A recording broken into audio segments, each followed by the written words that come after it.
For months, your team of explorers have been trekking through the deep forests of Nepal, following detailed notes written over 100 years ago in your great-grandfather's leather-bound journal. To find the mythical land of Onaskai, he said, come to this waterfall on this day, at this time, when it would slow to a trickle and expose a door, allowing passage to Onaskai for exactly 4 days. So far, the journal has been proven right at every step along this long journey, and the final instructions in the journal read, enter the door.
Welcome. You have arrived at the gatehouse of Onaskai. As prophecy foretold, the slowing of the great waterfall heralds your arrival, the arrival of the Council of Foreign Elders. For 4 days you will steer the wheel of circumstance and lead the people, for despite Onaskai's unparalleled beauty, all is not well. Choose wisely, Great Council. There is only one Onaskai, and the choices you make have long-lasting impacts. Now behold the wheel of circumstance, which you will use to navigate this land and guide the future of Onaskai.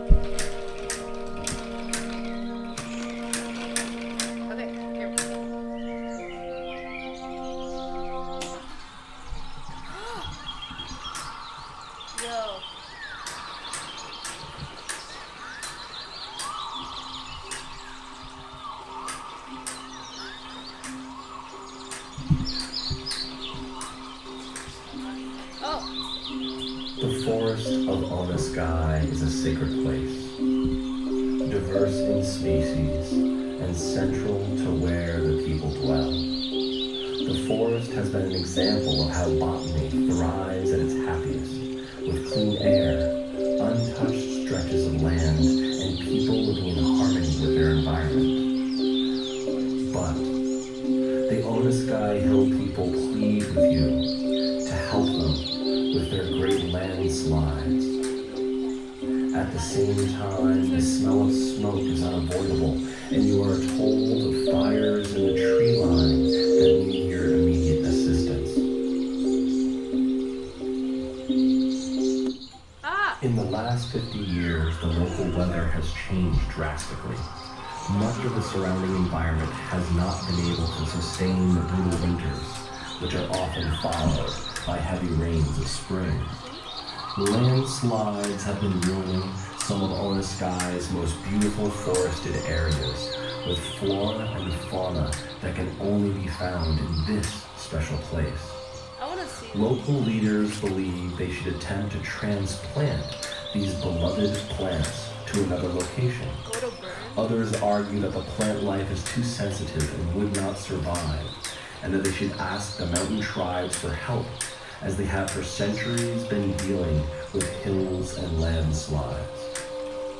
The relationship between the mountain tribes is one of deep distrust and has a very violent past.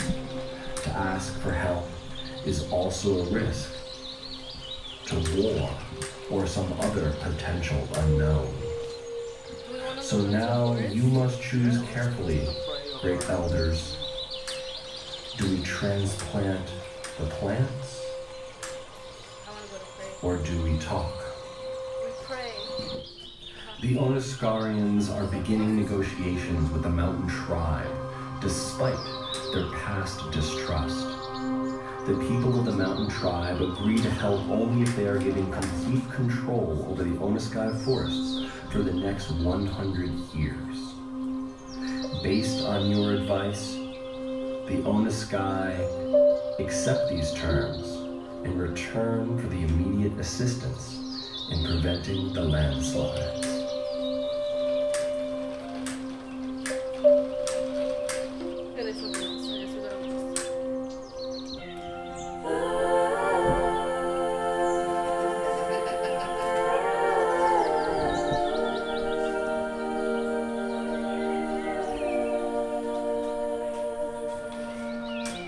You awake on your second day in Onasky, knowing you've done great work already, but also that there's much more to be done. Spin the wheel of circumstance and explore this great land. Find places you have not yet been and decisions you've not yet made. I mean, it only says go to forest. Yeah, it also. Oh! Okay, valley. The valley is teeming with life, and for centuries it has been a crucial location for sea-to-land diplomatic relations. But it is clear that all is not well in this beautiful valley. From here there are two directions, the shores of Port City and into the water itself. Fishermen beg you to help in the water immediately, for the fish are dying, and the people of Port City implore you to travel to the shore and witness the rising seas. Upon arriving at the edge of the water, you see two large transport ships have crashed into one another at sea and are dumping toxic chemicals and trash into the water. Unfortunately, the valley serves as the community's main water source and food supply. The indigenous sea creatures, including the greatly treasured Oni fish that serves as an important food source, are swimming in the chemicals and caught up in the debris. You are given a choice.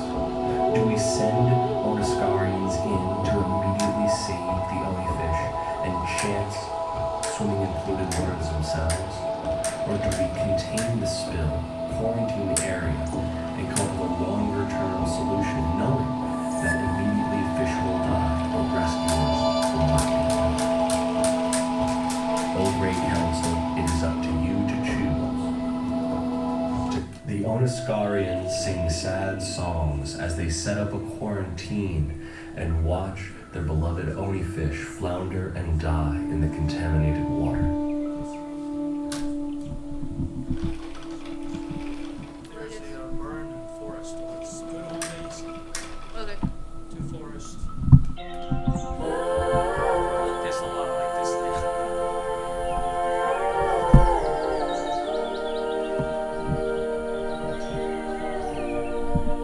Oh, it changed. You awake to your third day in Onasky, understanding now the full impact of the choices you make. Go forth and explore this great land.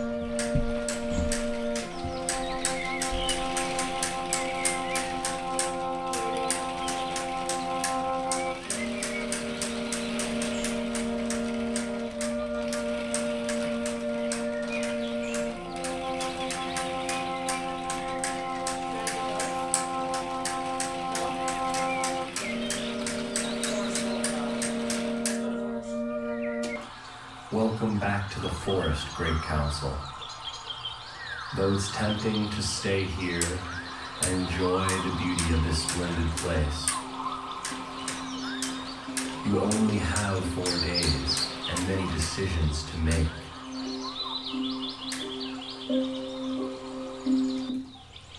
The dry season has reached the southern forest of Onaskai, and the forest sprites have become especially restless this year. Their movement threatens to set fire to the trees. Fires are a part of the seasonal transitions Onaskai has always experienced, and that the spirits demand. However, each year the fires have gotten worse and worse, and now are threatening the edges of the Onaskai's expanding population. You are given a choice to create controlled burns near the population centers to create a barrier between the wildfires and the communities, or pray to the spirits and accept their holy judgment.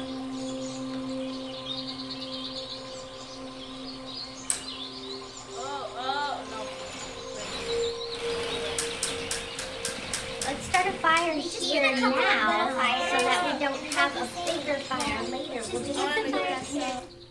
The Onaskarians dedicate themselves to praying and offering sacrifices to the fire spirits in the hopes of protecting their local communities.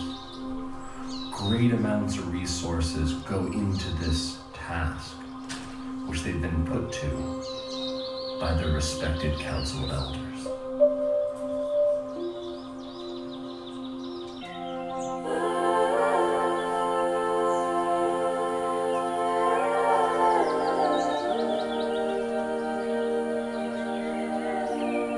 She looks pretty good. You awake knowing this is your 4th and final day in Onaskai. You must leave before the waterfall roars again, but there is one final decision to be made. Spin the wheel of circumstance one final time and guide the people of Onaskai to a prosperous future.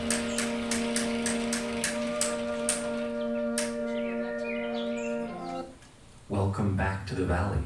Have you helped those of the shore and those of the water? No.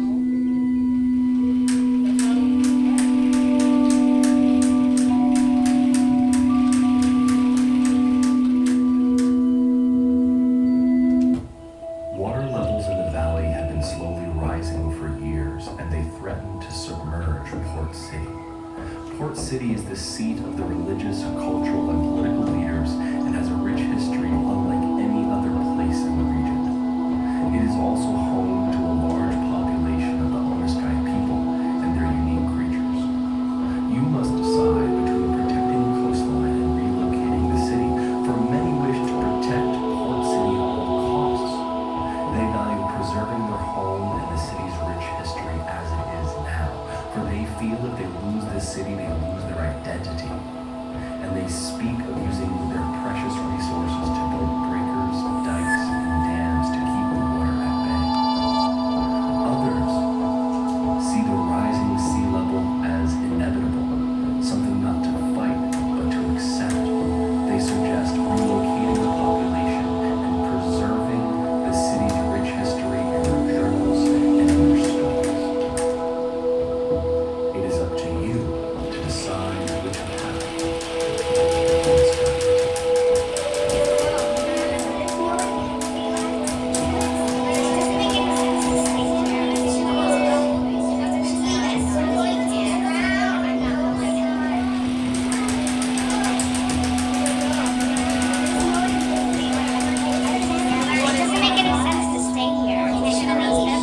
You decide that it is a better long-term decision to relocate the Onaskarians of Port City, leaving behind their native land in search of a brighter future. The people prepare to say a tearful goodbye to the place they have called home for all of their lives, and they brace themselves as they venture into new territory and start building from the ground up again. New songs are written as they walk away from the homes they have always known.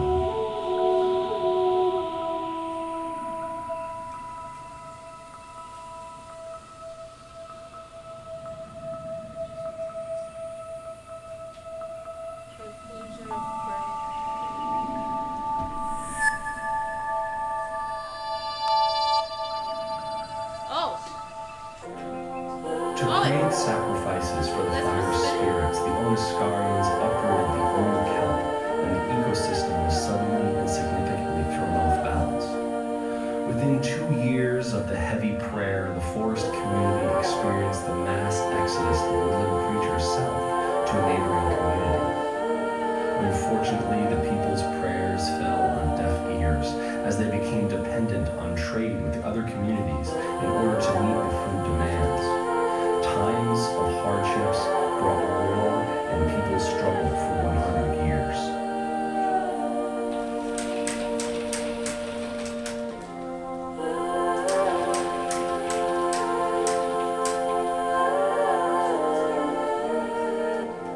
On the shore, a small fishing community sings songs of a decade-long famine that drove their ancestors from the valley to search for a new settlement land.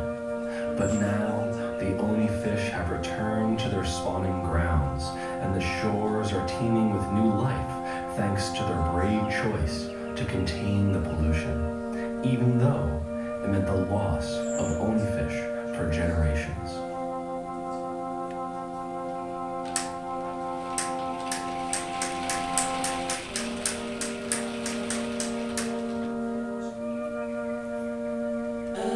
By negotiating and making a pact with the neighboring mountain tribes, an infrastructure was created to withstand the changing climate and avoid the landslides.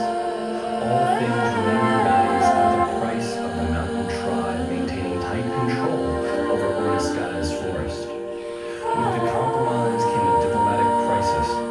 50 years into the term, an angry independent group of radicals attempted to take the forest back by force, leading to a decades-long war.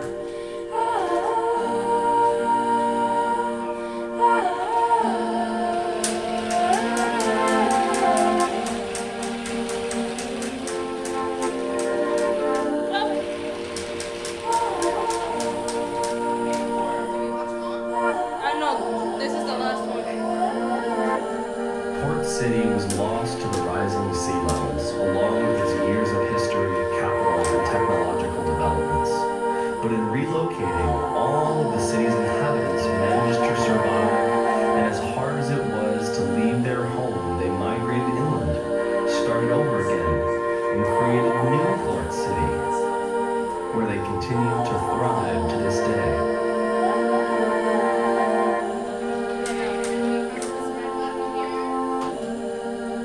Decisions, actions, consequences. There are many potential futures that lie ahead.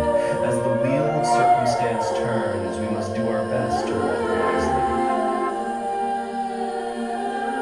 The Oniscarians thank you for your wise counsel.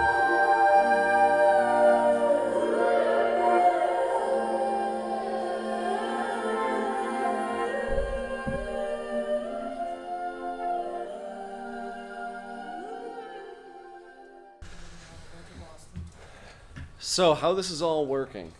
Where do we start? It takes 3 computers to run. We have one computer over here that's running all the sound. So Claire is currently fixing some things, but that's running all the sound and doing the spatial audio. So we have ambisonic audio effects that are coming from different locations. We have the speaker under there for all the voiceover, and also the speaker in the ante room there. So all the audio is controlled there. And for the music and whatnot, is that quad 4? It is, yeah, and you might not notice, but as you're rotating the dial, the music's shifting around you also the whole time. Yep, it's yep. So we're using Ableton Live to run that, and then Fred is here. He's running all the visuals out of Unity. So Unity is a video game engine, right? And he is sending video to a device that splits among 3 projectors. So that's a Matrox device that splits among the 3 short throw projectors. And that's controlling all the logic and all the video. And then my laptop here is doing all the DMX lights. Destroyed a portion of the wildlife habitat, and the wildlife Can we further out mute the is music? a safe place to. Yeah, but this computer is also getting all the information from the microcontroller that's on the sculpture there. Okay. Right, so there's a microcontroller that's sending information, like you saw, that flapper Mm-hmm, is hitting some arcade buttons, and the buttons on top, that's all talking to a small microcontroller that's then communicating back to here via Ethernet. So the communication is, for the whole thing to work, if you're rotating the big dial, the wheel of circumstance, that flapper is hitting 2 buttons, right? Information from that buttons gets sent here. I convert that to open sound control messages, or OSC messages, which I send to Fred, and that's basically just saying what direction we're going in or what buttons were pushed. Yeah. Fred takes that information and he changes it a bit. So instead of just saying like go left, go right, he's saying you're facing 90 degrees north or south or whatnot. Okay, cool. That is then sent to Claire. Also, it's saying what part of the story you're in, so that triggers narration and music. He's also sending over back to me, so I can control the lights, so that the lights automatically change with everything. And so that's the communication, right? From the wheel to me, from me to Fred, from Fred to Claire, and to Loudon. Video game hot potato. And that's the piece. That's what we made. Nice. Yeah. And that's all automated, right? Huh? That's all automated? We weren't doing anything. Yeah, the only thing that we did during the entire thing was I turned on the house lights at the end. Oh. That's the only thing we had to Wheel of touch. circumstance and the buttons. The wheel of circumstance. Nice. Yeah, exactly. Takes care of everything. So Fred is currently trying to fix a couple things. You may have noticed that one of the choices wasn't right. So they were talking about like praying and burning, but it was actually showing something else. So we're just kind of, it was one little bit of communication that was off. Yeah. We'll fix that right now. Nice. And but yeah, it's working out. Yes, a lot of pieces. That was so cool. Awesome, though. Thanks for checking it out. Awesome, yeah. Yeah.